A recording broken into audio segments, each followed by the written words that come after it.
അല്ല, ഇതിപ്പോൾ 2018 ഷുഹൈബ് കൊല്ലപ്പെടുന്നത്. ഒരാൾക്ക് ജീവിക്കാനുള്ള അവകാശം നിഷേധിക്കപ്പെട്ട് അയാൾ കൊല്ലുകയാണ്. ഇപ്പോൾ എത്ര വർഷമായി? 8 വർഷത്തോളമായി. 8 വർഷമായിട്ട് ഇപ്പോഴാണ് ഈ കേസിൻ്റെ വിചാരണ ആരംഭിക്കുന്നത്. 17 പ്രതികൾ കേസിൽ പിടിക്കപ്പെട്ടിട്ട് കുറേ വർഷങ്ങളായി. വിചാരണ ആരംഭിക്കാൻ വേണ്ടി ഇത്രയും വർഷം വേണ്ടി. എന്നിട്ട് വിചാരണ ആരംഭിച്ചപ്പോൾ എന്താ സംഭവിച്ചത്?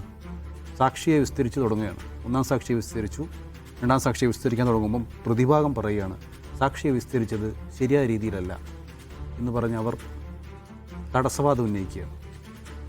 എന്നിട്ട് അപ്പോൾ പ്രോസിക്യൂഷൻ എന്ത് ചെയ്യുന്നു? അതിനെതിരെ രംഗത്ത് വരികയും അങ്ങനെ ഇവരെ ജാമ്യം റദ്ദാക്കി ഇവരെ കസ്റ്റഡിയിലെടുക്കണമെന്നുള്ള ആവശ്യം ഉന്നയിക്കുകയും അങ്ങനെ അവർ റിമാൻഡ് ചെയ്യണമെന്ന് കോടതി പറയുകയും ചെയ്യുന്നു. പിന്നീട് ആണ് അത് ഹൈക്കോടതിയിൽ ഇവർ അത് ചോദ്യം ചെയ്ത് അവർ വീണ്ടും അവർക്ക് ജാമ്യത്തിൽ ഇറങ്ങാൻ അവസരം ലഭിക്കുകയും ചെയ്യും. അപ്പോൾ സത്യത്തിൽ ഒരു കേസ് അതൊരു ഏത് കേസും ആവട്ടെ, ഒരാൾ കൊല്ലപ്പെടുകയാണ്. അയാൾ കൊല്ലപ്പെട്ട് അയാളെ ആരാണ് അയാളെ കൊലപ്പെടുത്തിയത്, അവർക്ക് തക്കതായ ശിക്ഷ എത്രയും പെട്ടെന്ന് വാങ്ങിക്കൊടുക്കുക എന്നുള്ളതാണ് നമ്മുടെ നിയമ സംവിധാനം ചെയ്യേണ്ടത്. പക്ഷേ അതിലേക്ക് എത്തുന്നതിന് എന്തൊക്കെ തടസ്സങ്ങളാണ് ഈ നാട്ടിൽ നടക്കുന്നത്? ഈ തടസ്സങ്ങൾ ഈ കേസിന് പെർട്ടിക്കുലറായി നമ്മൾ പരിശോധിക്കുമ്പോൾ ഈ കേസിൽ ഇത്രത്തോളം തടസ്സങ്ങൾ വന്നത് എന്തുകൊണ്ടാണ്? സംസ്ഥാന സർക്കാരായിരുന്നു, ഇവിടെ ഭരിച്ചിരുന്ന LDF സർക്കാരാണ്. ഒരു സ്റ്റേറ്റിൻ്റെ ഉത്തരവാദിത്തമാണ് അവിടെ ഏതൊരു വ്യക്തിക്കും നീതി ലഭിക്കുക എന്നുള്ളത്, നീതി ലഭ്യമാക്കുക എന്നുള്ളത്. ഈ ഷുഹൈബ് എന്ന് പറയുന്ന വ്യക്തി കൊല്ലപ്പെട്ടിട്ടുണ്ടെങ്കിൽ ആ കൊലയാളികളെ കണ്ടെത്തുക, യഥാർത്ഥ കൊലയാളികളെ കണ്ടെത്തുക, അതിനു മുന്നിൽ ഗൂഢാലോചന കണ്ടെത്തുക, അവരെല്ലാം ശിക്ഷിക്കുക എന്നുള്ള പൂർണ്ണ ഉത്തരവാദിത്തം സ്റ്റേറ്റിനാണ്. പക്ഷേ ഈ സ്റ്റേറ്റ് ചെയ്തത് എന്താണ്? ഈ അന്വേഷണം ശരിയായ ദിശയിലല്ല പോകുന്നതെന്ന് ഷുഹൈബിൻ്റെ കുടുംബത്തിന് പരാതിയുണ്ടായിരുന്നു. അതേ തുടർന്നാണ് അവർ CBIയെ സമീപിക്കാൻ വേണ്ടി സർക്കാരിനോട് ആവശ്യപ്പെടുന്നത്. പക്ഷേ CBIയിലേക്ക് പോകുന്നതിനെ സംസ്ഥാന സർക്കാർ എതിർക്കുകയാണ്. CBI അന്വേഷണം തടയുന്നതിനും അതോടൊപ്പം തന്നെ കുടുംബത്തിൻ്റെ മറ്റൊരു ആവശ്യം സ്വന്തം വക്കീലിനെ വെക്കണമെന്നുള്ള ആവശ്യമായിരുന്നു. അത് തടയുന്നതിനും സംസ്ഥാന സർക്കാർ എന്തൊക്കെയാണ് ചെയ്തത്? ഈ 2 കാര്യങ്ങൾക്കായിട്ട് സർക്കാർ 1 കോടിയോളം രൂപയാണ് ചെലവഴിച്ചത് എന്നതാണ്. എന്തിനാണ്? ഒരു കൊല്ലപ്പെട്ട വ്യക്തിക്ക് നീതി ലഭിക്കുന്നതിന് വേണ്ടി അയാളുടെ കുടുംബം ആവശ്യം ഉന്നയിക്കുമ്പോൾ അത് തടയുന്നതിന് വേണ്ടിയാണ് ഈ സർക്കാർ 1 കോടിയോളം രൂപ ചെലവഴിച്ചത്. അതിൻ്റെ കണക്ക് നമുക്കറിയാലോ.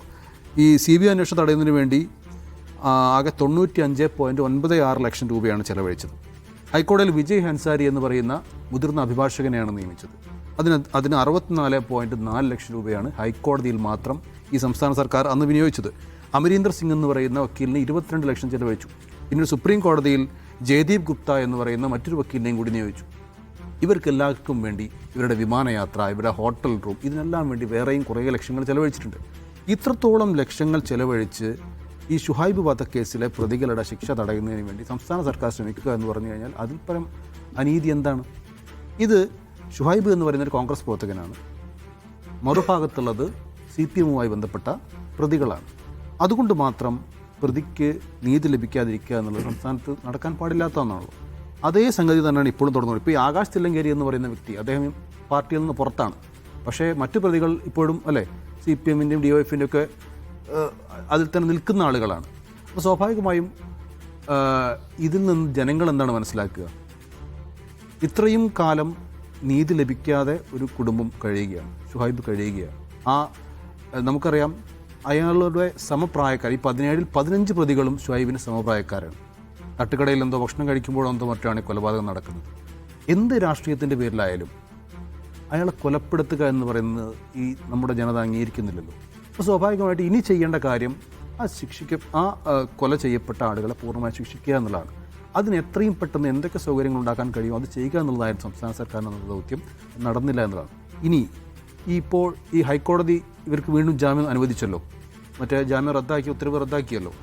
ഇപ്പോൾ അതിനുശേഷം ആകാശ് തില്ലങ്കേരിയുടെ ഫേസ്ബുക്ക് പോസ്റ്റ് വായിച്ചിരുന്നു. ക്രൂരമായ വാചകങ്ങളാണ് ഫേസ്ബുക്ക് പോസ്റ്റിലുള്ളത്. അപ്പോൾ സ്വാഭാവികമായും ഇനി ഇത് എന്താണ് സംഭവിക്കുന്നത് വെച്ചാൽ ഒരുപാട് സാക്ഷികൾ ഈ കേസിലുണ്ട്. ഈ സാക്ഷികൾക്കൊക്കെ ഭയമുണ്ടാകാൻ മാത്രമാണ് ഇത് കാരണമാകുന്നത്. സാക്ഷികളെ ഭയപ്പെടുത്തുന്നത് വേറെ രീതിയിൽ ആകുന്നു എന്നുള്ളതാണ് ഇതിൻ്റെ പ്രശ്നം. ഏതായാലും ഈ കേസിൽ നമ്മൾ പ്രതീക്ഷിക്കേണ്ടത് അനീതി ഉണ്ടാകുമെന്നുള്ളതാണ്. കാരണം ഇത്രത്തോളം സാക്ഷികളെ ഭീഷണിപ്പെടുത്തുന്ന രീതിയിലും മറ്റുമായി പ്രതിഭാഗം നീങ്ങുന്ന ഒരവസ്ഥ ഇപ്പോഴുണ്ട്. അത് ഉണ്ടാകാതിരിക്കാൻ പ്രത്യേകമായ ശ്രദ്ധ ഇക്കാര്യത്തിൽ ഉണ്ടാകേണ്ടതുണ്ട്.